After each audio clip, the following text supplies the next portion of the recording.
Reporte Internacional. Buenas tardes, Perú.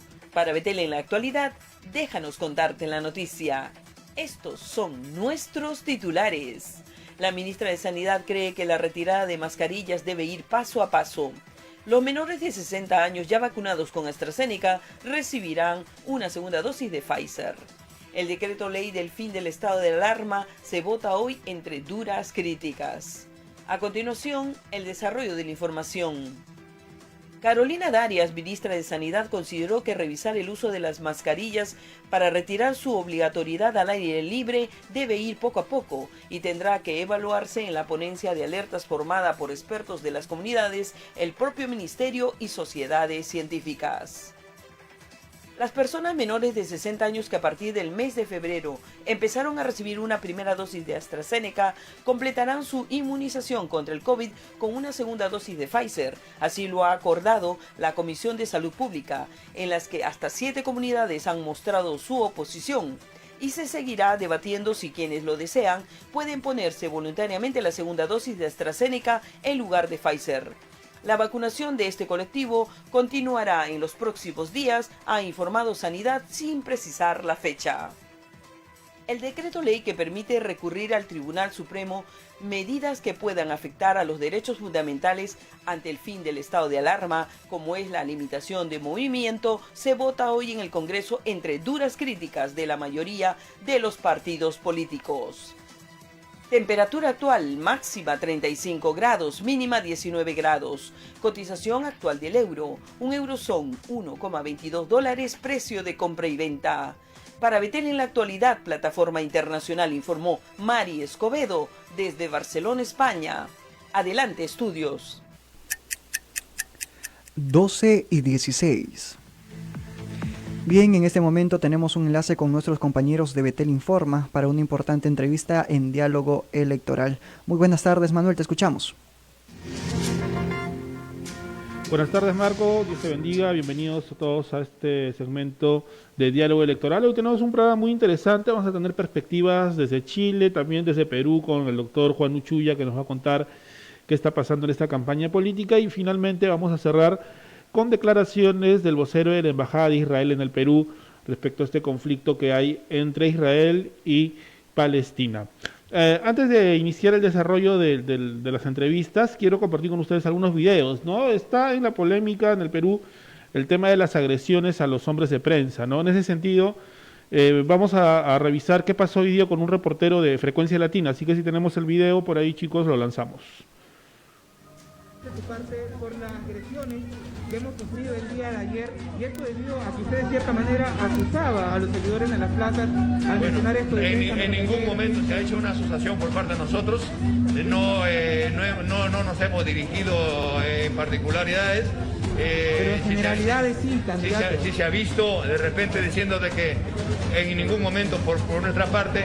Ahora, candidato, pero como líder nosotros esperamos que usted condene las agresiones. Todo el país habla y me dice de la prensa mermelera.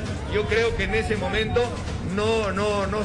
nadie debe sentirse aludido, porque en todo caso, si así fuere, en todo caso creemos importante que esas cosas se tienen que hacer. Pero usted mejor que nadie candidato, sabe que seguimos esta actividad. Mire cómo estamos, candidato. Gracias. Puntualmente.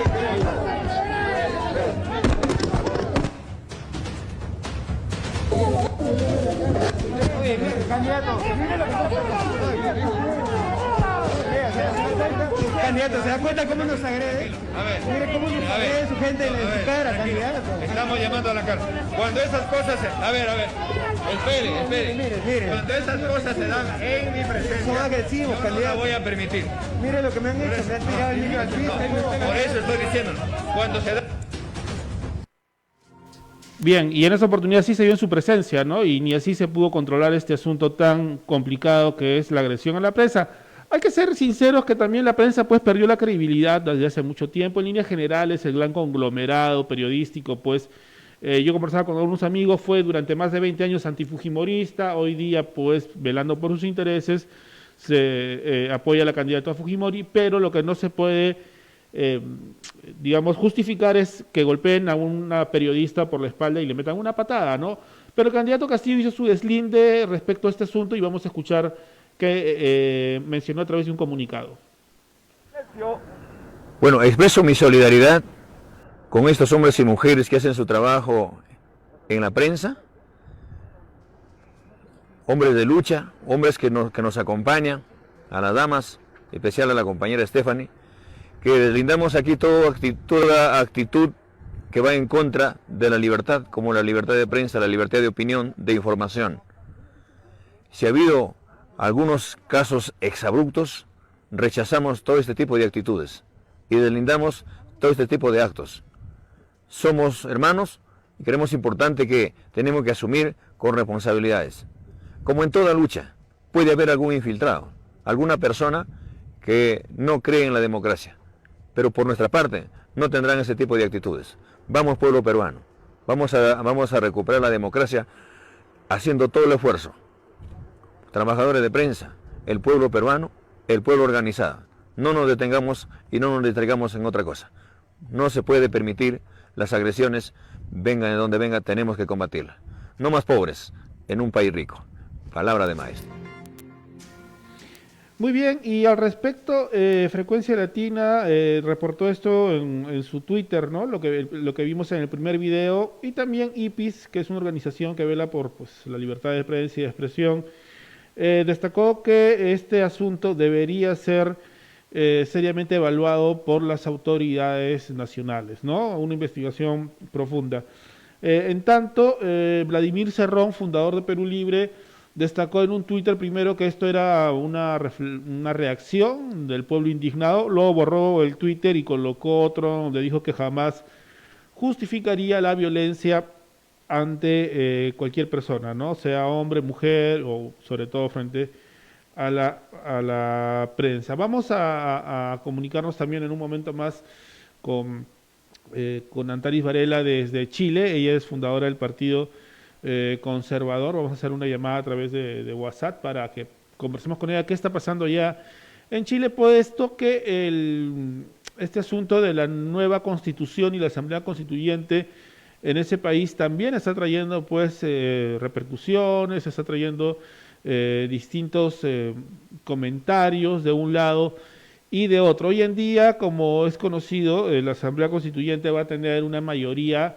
de izquierdas, ¿no? Izquierdas desde las más radicales hasta las, entre comillas, democráticas. También tiene una gran cantidad de escaños dirigida o que se le dio ya de manera anticipada a las poblaciones indígenas, otro gran número para los denominados independientes y pues la derecha de la Concertación, cercana a Piñera, ha tenido el número más bajo de electores en lo que va pues de este conteo que se ha hecho. Así que la conformación de esta Asamblea Constituyente ciertamente va a ser dominada por la izquierda. También vamos a ver si logramos el enlace, si no ya también podemos conversar con el doctor Juan Uchuya, que ya llegó aquí a la cabina de conducción, y podemos ir hablando con él mientras hacemos contacto ya con Chile. Así que recuerden que hoy día vamos a estar hablando de estos temas tan interesantes y destacando sobre todo que la conciencia ciudadana debe estar enfocada en la defensa de las libertades, entre ellas pues la libertad de información, que es tan importante y que debemos destacarla. El doctor Uchuya ya está con nosotros y siempre él gustoso puede atendernos y nosotros gustosos de tenerlos aquí en su casa, Betel. Doctor Uchuya, bienvenido a Betel, ¿cómo se encuentra el día de hoy? Muy buenos días, muchas gracias, siempre dispuesto a poder compartir este tiempo y les agradezco la invitación. Doctor, hemos visto ayer y hoy día una serie de agresiones, ¿no? Como lo hacíamos de manera de editorial, aunque acá en Betel no hacemos editoriales sobre temas políticos, pero los medios de comunicación han tenido un giro pues a favor de algunos, porque tenemos Exitosa y La República que abiertamente favorecen al señor Castillo y no tienen ninguna vergüenza de decirlo, mientras que el otro grupo del Comercio y por ahí, no sé si Latina, pero al menos el grupo del Comercio sí ha emprendido sus filas contra el candidato Castillo. Ayer fue agredida una periodista que hay que hacer una diferencia, ¿no? Entre el reportero y el medio. El reportero va, hace su trabajo porque tiene un vínculo contractual y la patearon. Entonces ahora se están deslizando justificaciones a esta agresión. ¿Qué nos puede decir al respecto, doctor? Bueno, en primer lugar, que ninguna agresión es ningún acto Se de acerca el micro, violencia. doctor, por favor. Ya, ninguna agresión ni acto de violencia es justificable bajo ningún punto de vista. Y segundo, de que efectivamente está dándose una polarización que está llegando a esos niveles. Es peligroso, ¿no? Totalmente, porque uno de los candidatos representa a un partido que tiene como la violencia como la partera de la historia, y así surgió. Entonces es bastante complicado en este tiempo tomar una decisión respecto a este tipo de cosas. Además que se le vincula con un partido que es totalmente identificado con el comunismo y evidentemente también con la violencia terrorista que ha asolado al país, ¿no? Hay un tema importante, ¿no? Lo comparan mucho con Rafael López Aliaga en el aspecto de la terminología, ¿no? Prensa mermelera, y eso él utilizó durante mucho tiempo de su discurso. Castillo, curiosamente, ha recogido algunos de esos discursos contra la prensa, pero la reacción de la gente es diferente, ¿no? Por ejemplo, cuando Rafael tuvo ese abrupto de decir muerte a Castillo y luego se rectificó, nadie fue a agredir a la prensa, ¿no? O sea, los seguidores de Rafael López Aliaga no reaccionaron de esa manera, pero él, cuando enfrenta a la prensa, no se lo dice en la cara de ellos, ¿no? O sea, no lo dice directamente con los periodistas cuando lo entrevistan. Él siempre tiene un discurso para la prensa y un discurso para los mítines, ¿no? ¿Qué reflexión podemos tener sobre esto? Bueno, el doble discurso siempre es recusable, sobre todo que expresa una actitud de una persona o de un candidato de decir lo que no siente, ¿no? Ahí hay una especie de hipocresía que se está dando dentro del proceso electoral y que es necesario revelar a la ciudadanía, porque en este momento nosotros estamos un poco así como el pueblo de Israel cuando salió de Egipto, estaba entre el ejército y el Mar Rojo, ¿no? Entonces necesitamos una salida que venga de lo alto y que nos dé una solución a este problema en el cual se encuentra la ciudadanía. Claro, ahora es bueno reflexionar sobre las banderas de cada partido, ¿no? Digamos que ninguno de los dos tiene una bandera abiertamente provida, ¿no? Aunque Keiko Fujimori se ha mostrado en contra del aborto, pero digamos que en el tema de género y de profamilia ahí no hay una claridad, ¿no? Porque en el equipo técnico de Keiko tiene a Carlos Bruce, ¿no? Que es un activista LGTB, y también tiene a una señorita Sea que ha declarado por exitosa, que no descartan digamos, hacer políticas a favor de los lobbies, ¿no? Pero en el otro lado también tienen abiertamente en el programa de Cerrón la despenalización del aborto como política de reducción, ¿no? de la población. Y también tiene pues a Zaira Arias, ¿no? Que dice que el enfoque de género va a estar en la Asamblea Constituyente. Entonces, digamos que por ahí no hay una bandera muy clara. ¿Usted qué nos puede decir al respecto? Bueno, yo creo que más bien ambos están mostrando una claridad con respecto a los temas de familia y respecto a la vida. Yo creo que hay una especie de apostasía en ambos. ¿Por qué? Porque por un lado ellos conocen o reclaman conocer a Dios, y por otro lado van contra la doctrina cristiana, los principios y valores en el cual se ha desarrollado nuestro país.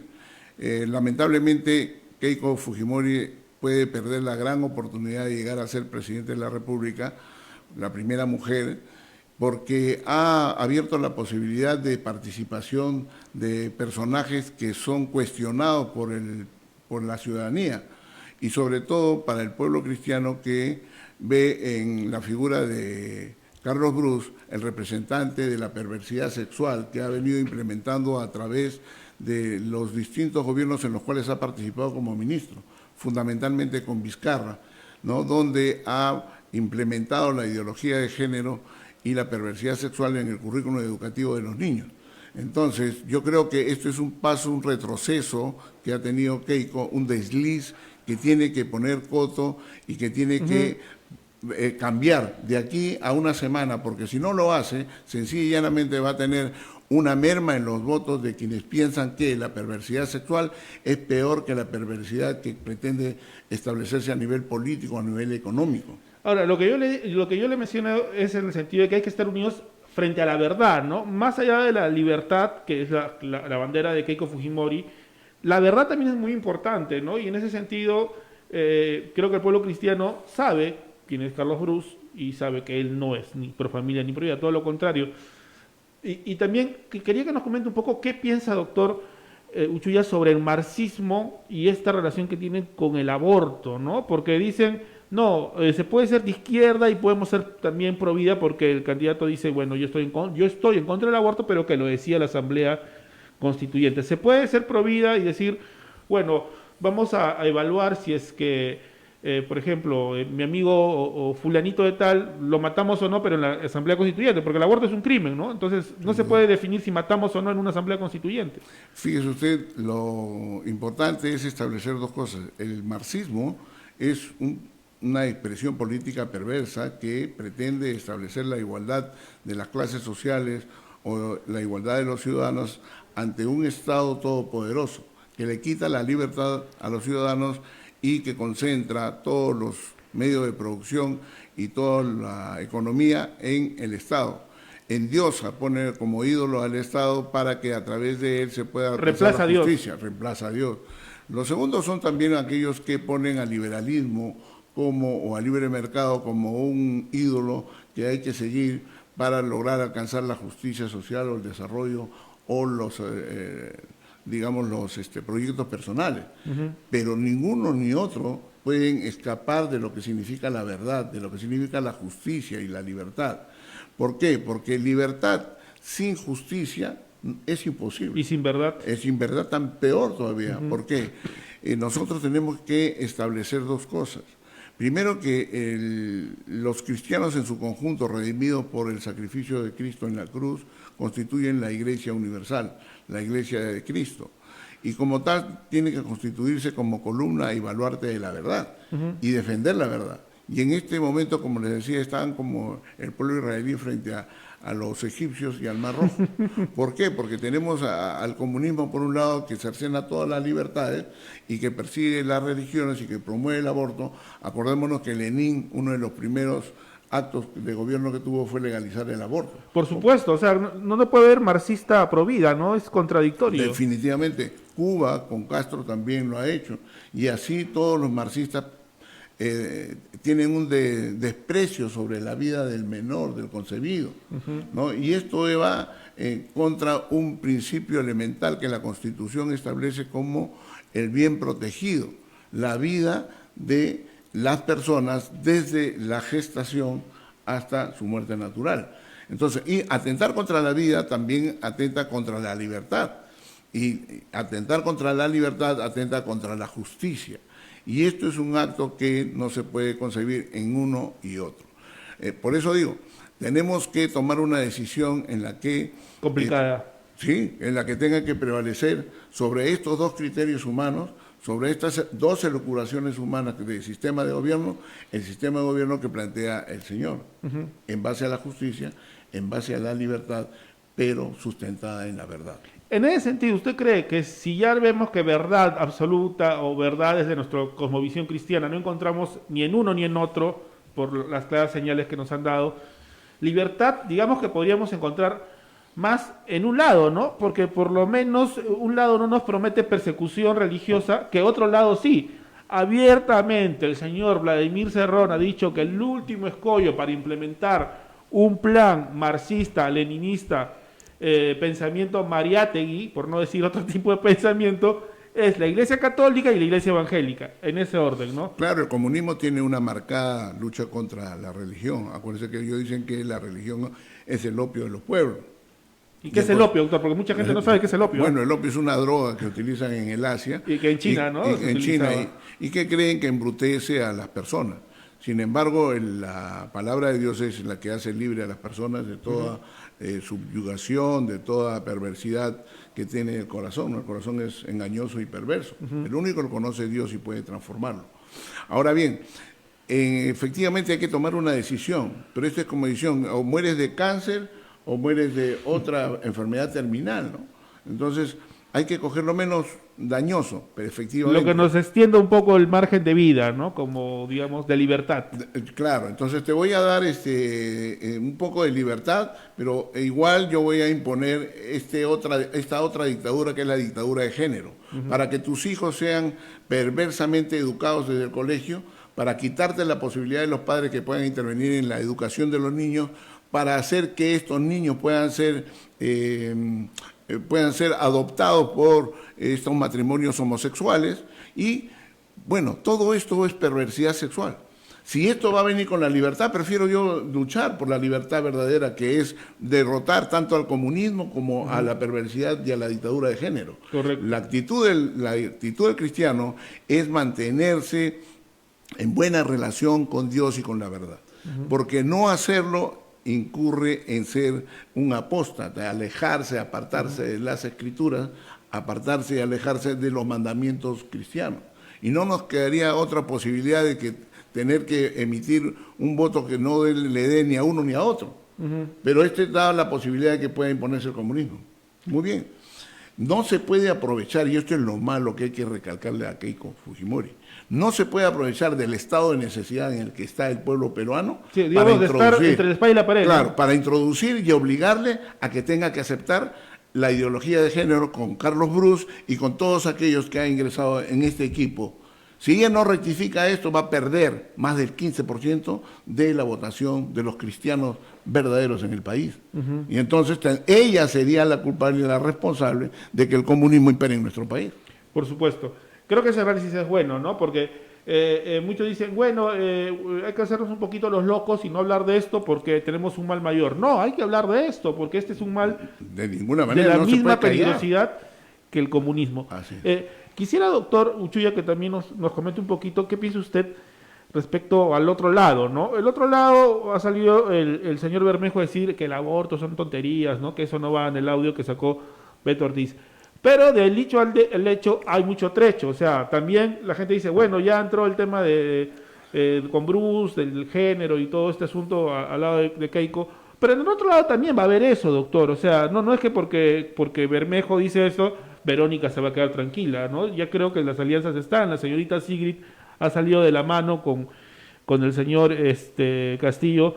Y bueno, de hecho que en esa asamblea constituyente, porque ese es el plan, ¿no? La asamblea constituyente, van a estar todas estas organizaciones como Pronsex, la señora, se me fue el nombre, la directora de Pronsex que postuló al Congreso, tuiteó y dijo que eso va a estar en la asamblea constituyente, ¿no? Que están esperando que se organice nada más. Es decir, también por ese lado van a entrar. Bueno, efectivamente, el peligro de que nuestro país sea sometido a la dictadura de género o a la dictadura del proletariado o del comunismo internacional son las dos opciones que tenemos. Pero tiene que alguien hacer reflexionar a quien representa una esperanza para el país, pero una esperanza que tenga que ser en libertad, y en libertad y en respeto a los valores y principios que los cristianos han hecho desde el inicio para construir esta república. Doctor, tenemos un enlace con el presidente regional del partido Con Familia de Chile, porque allá está en la Asamblea Constituyente, y vamos a ver cómo se ha conformado, y está el audífono, si ustedes deseen escuchar un poquito de esta conversación, con Héctor Muñoz. Héctor, buenas tardes, bienvenido a Betel.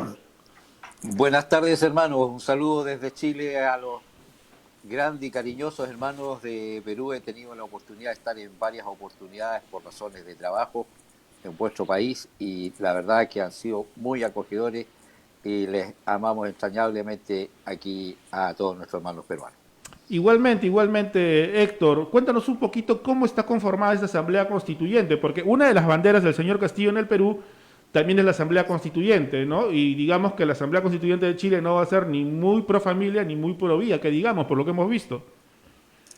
Sí, lamentablemente, y también quisieras corregirte un poquito al principio, está bien mi nombre es Héctor Muñoz, pero soy presidente de la región de Ñuble del Partido Conservador Cristiano y que tenemos mucha relación con Confamilia, por supuesto, ¿ya?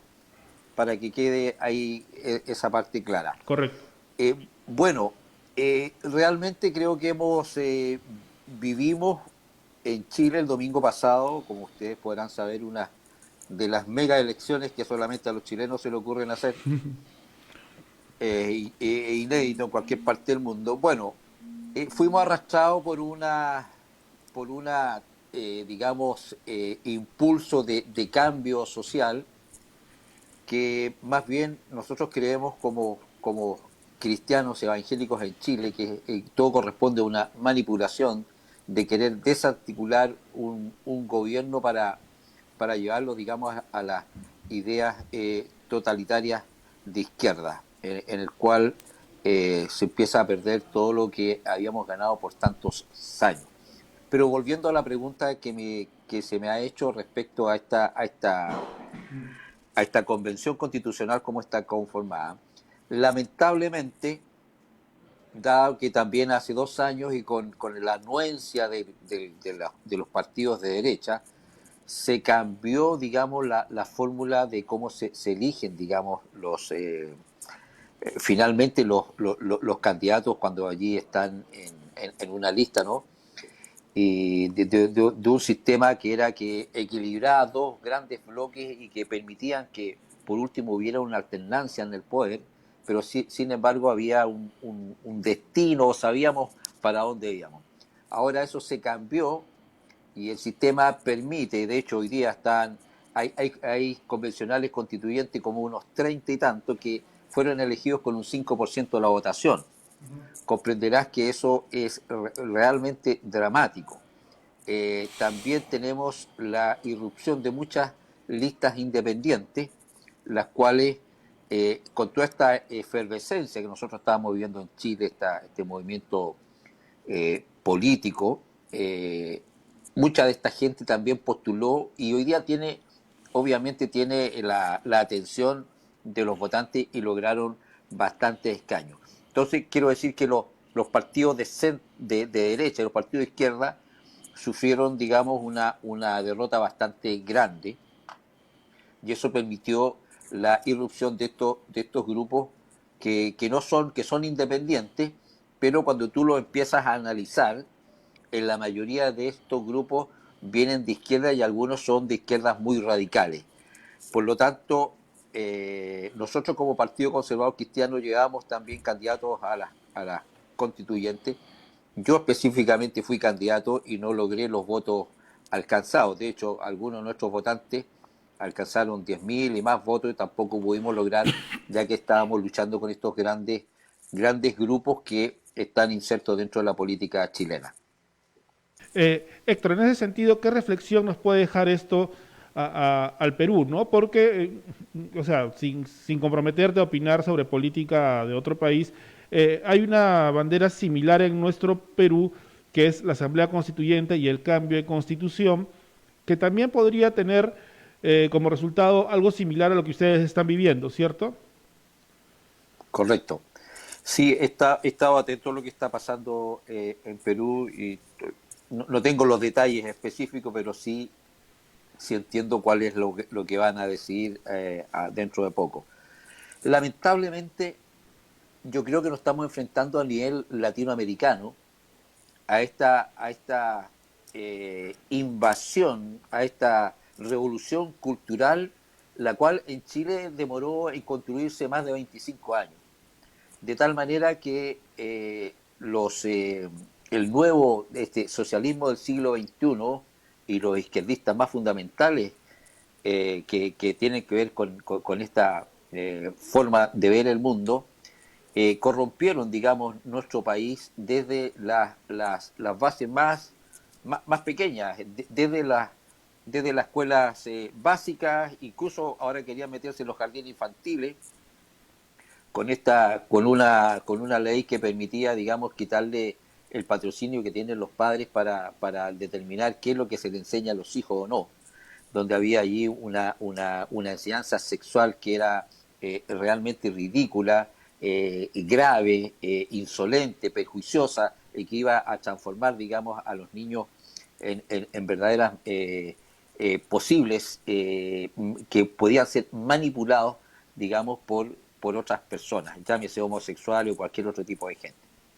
Uh-huh. De tal manera que aquí hubo una lucha en todos los sectores. Aquí está permeada la enseñanza media, que es el pregrado, los institutos profesionales, las universidades. Hoy día tú en las universidades no puedes hablar cuando tienes, por ejemplo, ahí aparecía Juan Antonio Kast, que es de uno de los partidos de derecha, él, por ejemplo, ha sido empujado, ha sido golpeado de pies y manos cuando anda haciendo conferencias. Él jamás ha sido... Él tiene sus ideas claras y las expone, pero cuando nos encontramos con una intolerancia de la izquierda que por un lado, rechaza todo lo que tenga que ver con la libertad, rechaza el principio de la vida, rechaza el derecho a opinar diferente. Aquí en Chile ya hoy día nos encontramos que si tú opinas diferente, te van a cuestionar y te van a impedir que tú termines con tu discurso. Y eso no se había visto nunca antes aquí en Chile. Correcto. Por lo tanto, yo creo que esto es un plan más grande que Chile. Ya lo estamos viendo en Colombia, bueno, Venezuela, para qué hablar, Argentina. Ojalá podamos revertir esto. Nosotros tenemos varias opciones todavía y tenemos, yo creo, una garantía, porque déjame comentarte, este plan de reformar la Constitución lo hicieron los propios políticos. Y los propios políticos lo hicieron en 12 o 24 horas y pensaron que allí iban a deshacerse de esto, pero no se dieron cuenta que ellos mismos cayeron en su propia trampa.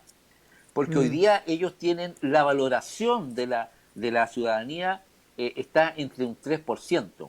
Y esto mismo permitió, ellos pensaron que con esto se estaban protegiendo, pero al final se abrieron a un espacio en la cual hoy día están muy, muy criticados y muy no tomados en cuenta por estos grupos que son independientes y que quieren hacer su voluntad. Héctor, te agradecemos mucho por tu tiempo y te comprometemos para una segunda conversación muy pronto. Vamos a coordinarla porque nos has dado nuevas luces sobre lo que está pasando en Chile. Muchas gracias. Encantado, un abrazo a nuestros hermanos peruanos y tenemos también el compromiso como cristianos de estar pendiente por todo lo que pasa, por estas libertades que son también de nuestras creencias, la libertad el derecho a la vida que está por nacer y luchar contra todas estas ideologías que menoscaban la sociedad y menoscaban la familia. Muchas Un gracias. abrazo y bendiciones para todos nuestros hermanos peruanos. Un abrazo, muchas gracias. En breve también se enlaza al señor Joaquín Mandelblum, jefe de la misión adjunta de Israel en el Perú, un tema que nos apasiona a los cristianos, ¿no? Saber qué pasa ahí en Israel. Doctor Uchuya, ¿qué nos puede decir de lo que he escuchado? O sea, un viaje al futuro más o menos ha sido, ¿no? O a regresionar a la Sodoma y Gomorra anterior. También. Bueno, entonces, el tema es el siguiente. Todos los partidos políticos tienen como función fundamental lograr el poder y a través del poder ejercitar un plan de gobierno que responde a sus puntos de vista, a sus creencias o a sus valores.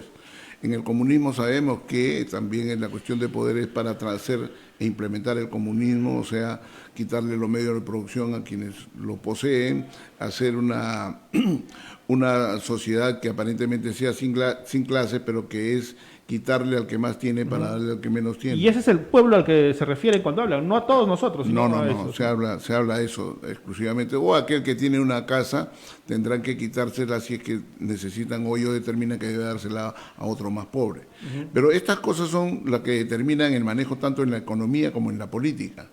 Y en la economía y en la política hemos visto que en Latinoamérica, tanto en Guatemala, tanto en Venezuela como en Cuba, esto no ha dado resultados. Ha sido un desastre económico que ha podido comprobar cualquier ciudadano peruano con los 5 millones de venezolanos que han tenido que salir de su país. Y más o menos 1,5 millones aquí. Así es. Entonces, otra de las cosas es también aquellos que quieren el poder para implementar el otro punto de vista, que es el liberalismo o el capitalismo, ¿no? Entonces, pero ambos los une un cordón umbilical, que es la perversidad sexual, que está introducida por la ideología de género, que considera que el hombre nace sin sexo, no es hombre ni mujer, sino que esto es una construcción social y por ende dejan que esto se construya a través de la educación, como ya han hecho y acordado en el país con el currículum educativo. Así es. Doctor, vamos a enlazarnos ya con el vocero de la Embajada de Israel, el señor Joaquín Mandelblum, que nos cuente también la visión de Israel de lo que está pasando, ¿no? Porque los medios internacionales nos dan la versión palestina y muy poco se escucha de la versión de Israel. Señor Yakin, bienvenido a Betel. Hola, un gusto estar con ustedes el día de hoy. Un saludo a todos los peruanos que nos ven en este momento. Quería básicamente explicar un poquitico la situación. En Israel, desde hace ya alrededor de 10 días, Hamas, un grupo terrorista de la Franja de Gaza, ha enviado más de 4.100 misiles en dirección a Israel. De estos, alrededor de un cuarto terminan cayendo adentro de la misma Franja de Gaza, causando destrozos y también matando gente, y también han actuado en contra, como digo, están mandando a los centros civiles adentro de Israel, lo que es un doble crimen de lesa humanidad, el hecho de lanzar misiles de zonas civiles en Gaza a zonas civiles en Israel. Es importante reiterar lo que estoy diciendo. Hamas es una organización terrorista la cual tomó control de la Franja de Gaza alrededor del 2006 y que tiene un organismo represivo también adentro de la misma Franja de Gaza, y se le está haciendo todo lo posible para proteger a nuestros ciudadanos. Por ejemplo, tenemos algo llamado la cúpula de hierro. La cúpula de hierro es un sistema de antimisiles, el cual tiene misiles interceptores que logran derribar misiles en medio del aire y tiene una efectividad alrededor del 80-90%. Asimismo, hay constantemente alertas en todo Israel, es decir, hay alertas de los radares que tiene Israel para poder avisar a los ciudadanos de tomar refugio. Y actualmente hay millones de ciudadanos israelíes que están constantemente teniendo que buscar refugio. Cada vez que suena una alarma, hay, como digo, alrededor de 3.000 misiles que están siendo lanzados, 4.000 misiles que están siendo lanzados hacia Israel, de los cuales alrededor de 1.000 caen dentro de la Franja de Gaza.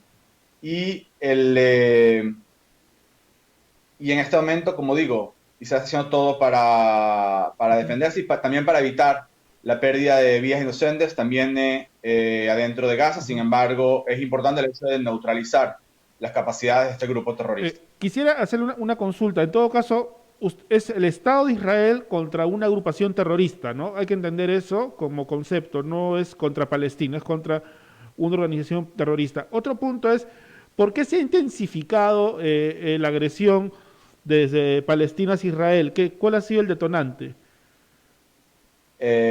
Hamas es un grupo terrorista que también desea tener mayor control político también adentro de los territorios palestinos. Dentro de todo, Hamas niega el derecho de Israel de existir, y también, como digo, desea hegemonía en los territorios palestinos. Por ende, está haciendo esto para tener mayor ganancia política. Asimismo, hay cierto ingrediente o hay un involucramiento sumamente grande de Irán, que es una organización de Irán, que es un país que está actualmente intentando desestabilizar constantemente la región y que da un apoyo constante. Incluso gran parte de los misiles que están siendo enviados desde Gaza hasta Israel son misiles del Hamas, que Irán le ha dado al Hamas. Por último, siendo absolutamente honestos, la información que normalmente llega a los medios de comunicación, ¿no?, son los de las agencias internacionales, ¿no? Y una de esas es que Israel, pues, digamos, neutralizó un edificio, ¿no?, donde estaban algunas agencias de noticias. Explíquenos por qué las fuerzas de defensa de Israel tuvieron esta acción y de qué manera se realizan estas acciones, porque tengo entendido que ustedes avisan con anticipación cuando van a hacer un operativo de este tipo. Es importante notar de que Hamas usa a su población como escudos humanos, lo que implica que es muy difícil poder actuar en contra. Sin embargo, Israel hace avisos a todas las personas para salir. Incluso en este mismo edificio puede ver que no hubo civiles que sufrieron daños, aunque el lugar servía como un centro de inteligencia del Hamas. hay múltiples otras cosas que han sido atacadas, que son centros y blancos militares. Él solamente ataca blancos militares y, como digo, hace todo lo posible para evitar la pérdida de civiles, inclusive dando advertencias de varias horas antes. Una de las últimas cosas que se ha atacado el Hamas es, por ejemplo, el proyecto del metro de Hamas, que es un sistema de túneles, los cuales están incluso por debajo de lugares civiles, como puede ser, por ejemplo, escuelas, hospitales, que el Hamas usa incluso como lugares operativos para paso de tropas, para almacenar también explosivos, para diferentes cosas, usando a la población como un escudo humano. Básicamente eso es lo que está haciendo esta organización de terror, y de vuelta, Israel hace todo lo posible para evitar la pérdida de civiles también del lado palestino, y también es decir, hacemos todo lo posible para evitar pérdida de nuestros ciudadanos, sin importar género, raza, religión o cualquier cosa. Parte de las personas, han habido 12 muertos por parte, es decir, en el lado israelí, y de estos 12 muertos han habido también árabes israelíes, han habido también personas que estaban trabajando en Israel, de Tailandia, de India. Han habido múltiples israelíes, inclusive un niño que han muerto por estos ataques, que de vuelta son hechos contra poblaciones civiles, y que Israel hace todo lo posible, incluyendo los sistemas de alarmas, incluyendo la cúpula de hierro, para defender a nuestros ciudadanos. Quisiera preguntarle a todos los peruanos, si en ese momento hubieran 3.000, de hecho llegan a Israel 3.100 o 3.150 misiles en Lima o en Trujillo o en Arequipa o en cualquier lugar del Perú, ¿qué harían? ¿Cómo responderían? Lo más importante en este momento es el hecho de poder neutralizar las capacidades de esta organización terrorista. Correcto. Muchas gracias al señor Joaquín Mandelblum, vocero del Estado de Israel para el Perú, y le agradecemos por su tiempo y esperemos conversar más seguido, porque creo que es importante tener la versión de Israel de los hechos. Muchas gracias. Un gusto estar con ustedes, que tengan un muy buen día y mucha salud a todos. Correcto. Doctor Uchuya, reflexión final. Si usted tendría a Keiko y a Castillo, ¿qué les diría? Bueno, en primer lugar le diría a Keiko que tenga que reflexionar y que está perdiendo una gran oportunidad de poder poner las cosas en orden.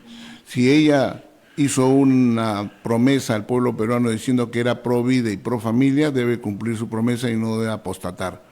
No debe ser un ejemplo de apostasía en estos momentos, entregando el Perú, no al Dios de Jacob, como dice el himno, sino entregándoselo a Satanás. Y debe alejar a todas aquellas personas perniciosas, como Norma Yarro, como aquellos, como el mismo Bruce, y todos aquellos que promueven la ideología de género, promueven la perversidad sexual y ponen en grave riesgo a toda nuestra niñez.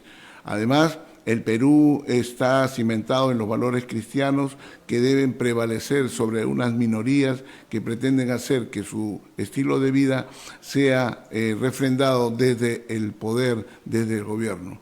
Hay que evitar que nuestros niños puedan considerar que el sexo anal, por ejemplo, que se pretende enseñar a los niños sea algo normal, o que la homosexualidad y la transexualidad es un derecho humano. Esto no puede ser. Y defender la vida es una obligación de todo ciudadano, porque está en la Constitución actual que quieren cambiar. La Asamblea Constituyente... Eso va para Castillo. Sí, así es. La Asamblea Constituyente no es sino un mecanismo por el cual el Estado da la oportunidad que la sociedad pueda encontrar un organismo que lo rija al más alto nivel. La actual Constitución no será perfecta, porque ninguna lo es, pero es la más perfectible, y hay los mecanismos constitucionales donde se pueden hacer todos los cambios que se requieran.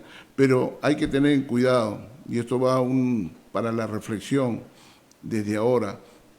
Ejercer nuestro derecho ciudadano es pedirle a quienes pretenden tener las riendas del país que respeten el derecho de la mayoría.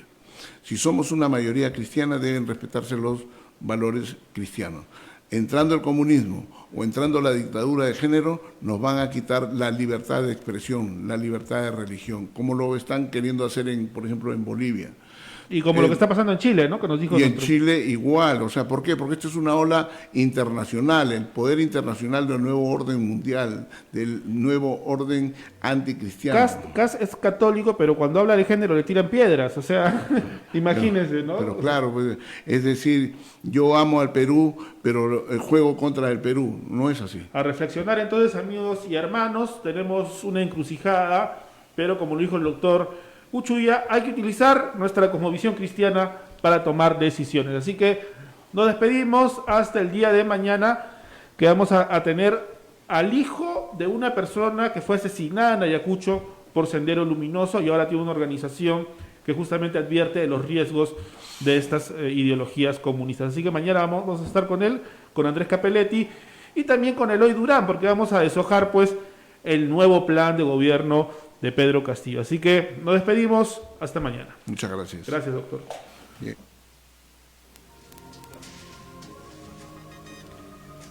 Agradecemos a Manuel Abarte por este enlace. El día de hoy contó con la presencia de Antaris Valera, con Familia Chile, con la nueva Constitución de Chile. También contó con José Uchuya, abogado, y también contó con el señor Joaquín Mandelbún, jefe de la misión adjunta. Así que, amigos, a todos nuestros radioescuchas de BT Radio, recuerde que la segunda vuelta será el día domingo 6 de junio. Hasta aquí con el programa Betel en la actualidad, edición central.